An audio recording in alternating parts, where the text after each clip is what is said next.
Assalamualaikum warahmatullahi wabarakatuh. Perkenalkan, nama saya Kasya Aurel Rahmat dengan NIM 1502223020 dari KM 4608. Pada kesempatan kali ini saya akan menjelaskan mengenai filsafat timur. Kata filsafat berasal dari bahasa Yunani. Kata ini berasal dari kata filosofia yang berarti cinta ilmu pengetahuan. Terdiri dari philos yang berarti cinta, senang, dan suka, serta kata sophia berarti pengetahuan, hikmah, dan kebijaksanaan. Hasan Sadili mengatakan bahwa filsafat menurut asal katanya adalah cinta akan kebenaran. Dengan demikian, dapat ditarik pengertian bahwa filsafat adalah cinta pada ilmu pengetahuan atau kebenaran. Filsafat Timur adalah pemikiran filsafat yang berkembang terutama di Asia, khususnya India, Republik Rakyat Tiongkok, dan daerah lain yang dipengaruhi oleh kebudayaannya sendiri. Filsafat Timur dicirikan oleh hubungan erat antara filsafat dan agama. Sejarah filsafat India dapat dibedakan dalam 5 periode besar, yaitu yang pertama ada zaman Weda, yaitu upacara pengorbanan untuk menghormati para dewa. Lalu ada Samaweda, memuat himne-himne liturgis dalam bentuk nyanyian. Selanjutnya ada Yajurweda, yaitu mantra-mantra dalam bentuk prosa untuk upacara pengorbanan. Terakhir ada Antarwaweda, yaitu doa-doa yang wajib dikuasai oleh pemimpin upacara yang menjadi penghubung dengan para dewa. Yang kedua ada zaman skeptisme pada tahun 600 sebelum Masehi sampai 300 Masehi. Reaksi terhadap Weda dapat dibedakan dalam 2 aliran. Yang pertama, Astika, menerima Weda, muncul dalam bentuk 6 sekolah atau mazhab ortodok yang disebut Sandarsana atau Buddharsana. Yang ketiga, ada zaman Puranis. Yang keempat, ada zaman Muslim, ditandai dengan berkembangnya agama Islam di India yang datang dari fanatisme dan kebencian terhadap patung-patung.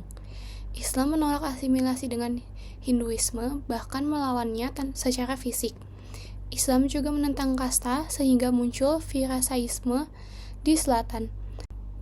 Perkembangan pemikiran filsafat spiritualisme kuno merujuk pada tradisi-tradisi dan aliran-aliran pemikiran yang menganggap bahwa realitas yang mendasari alam semesta adalah spiritual atau non-material. Dalam perkembangan pemikiran filsafat spiritualisme kuno ini, filsafat spiritualisme timur merupakan bagian dari contohnya yang dimana di timur terdapat tradisi spiritualisme seperti Hinduisme dan kepercayaan Buddha. Filsafat Timur Cina adalah sebuah tradisi filsafat yang berkembang di Cina dan memiliki akar sejarah yang panjang. Filsafat Timur Cina seringkali mencakup konsep-konsep seperti harmoni, Tao, kebijaksanaan, dan moralitas. Salah satu aliran filsafat Timur Cina yang terkenal adalah Taoisme. Taoisme didasarkan pada ajaran Laozi yang terdapat dalam buku Tao Te Ching. Taoisme adalah Tao yang berarti jalan atau aliran. Taoisme mengajarkan bahwa ada kekuatan alam yang mendasari segala sesuatu dalam kehidupan dan manusia harus hidup selaras dengan aliran alam tersebut. Filsafat Timur India adalah tradisi filsafat yang berasal dari subbenua India dan memiliki sejarah yang kaya selama ribuan tahun. Filsafat India memiliki beragam aliran dan pandangan tentang alam semesta, keberadaan manusia, dan cara mencapai pemahaman yang lebih mendalam tentang kehidupan. Salah satu aliran filsafat yang terkenal di India adalah Hinduisme. Hinduisme adalah agama tertua di India dan filsafatnya berakar dalam ajaran-ajaran Weda, kitab-kitab suci yang mengandung pengetahuan tentang kosmos, ritual, moralitas, dan filsafat. Dalam filsafat Hindu terdapat konsep tentang keabadian jiwa atau Atman dan keberadaan yang tak terbatas atau Brahman. Filsafat Timur Indonesia merujuk pada tradisi filsafat yang berkembang di Kepulauan Indonesia. Filsafat Timur Indonesia mencerminkan kekayaan budaya dan keragaman tradisi di Indonesia, serta pengaruh dari agama-agama dan aliran pemikiran Timur seperti Hindu, Buddha, Islam, dan kepercayaan tradisional pribumi.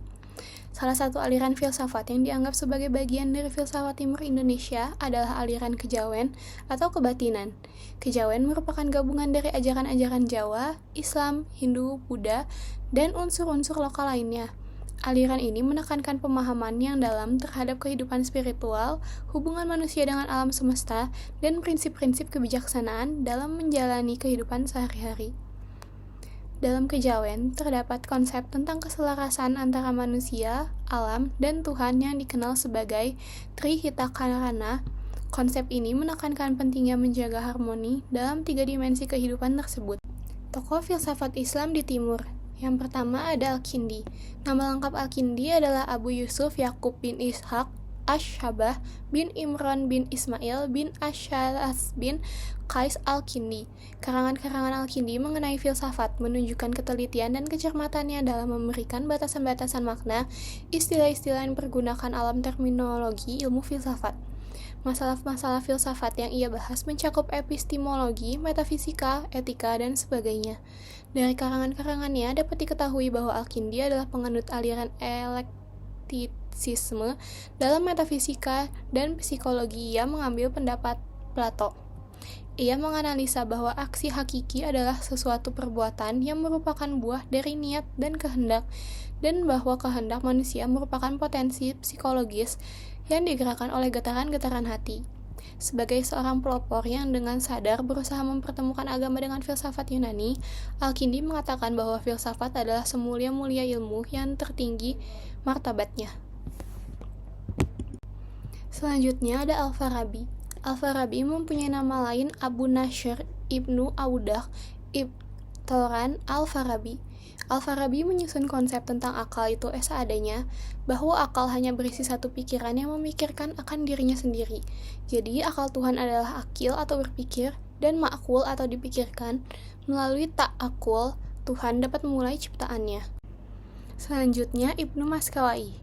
Ibnu Maskawai adalah seorang filsuf muslim yang memusatkan perhatiannya pada etika Islam.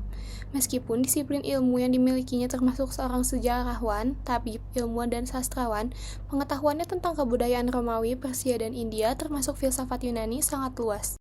Selanjutnya ada Ibnu Sina. Nama lain Ibnu Sina adalah Abu Ali Hasain Ibnu Abdullah Ibnu Sina. Di Eropa, beliau lebih dikenal dengan nama Avicenna. Adapun karangan-karangan Ibnu Sina yang terkenal adalah yang pertama ada Asy-Syifa. Buku ini adalah buku filsafat yang terpenting dan terbesar dan terdiri dari 4 bagian, yaitu logika, fisika, matematika, dan metafisika atau ketuhanan. Yang kedua ada Al-Syarat wa Tanbihat. Buku ini adalah buku terakhir yang paling baik dan pernah diterbitkan di Leiden pada tahun 1892 dan sebagiannya diterjemahkan ke dalam bahasa Prancis.